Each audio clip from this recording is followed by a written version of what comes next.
大家好，又係我 Anna，多得愛神嘅眷顧，喺 Singles Fun Party 遇上我心儀嘅男神 Vincent， 我同佢交換咗電話。Vincent 份人好細心㗎，佢知我住得遠，嗰晚仲車我返屋企添。你問我哋之後仲有冇下文？梗係有啦。佢出完 trip 返嚟就約我去街，好似去咗佐敦谷放狗，曬下太陽咁啦。Vincent 仲帶我去咗中環海旁嘅嘉年華，喺摩天輪上面睇維港嘅景色，真係好浪漫㗎。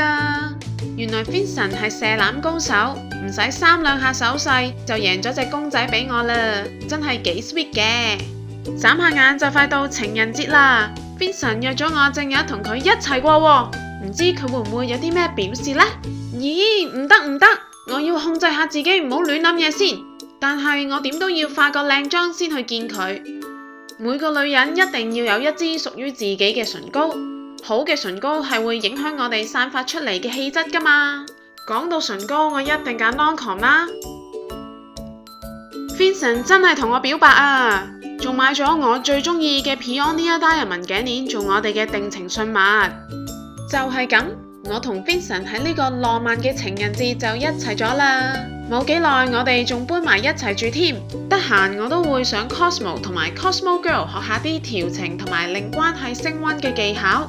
喺呢度祝天下間有情人終成眷屬。未有着落嘅 Sister 唔好灰心，或者緣分已經靜靜咁嚟咗你身邊呢？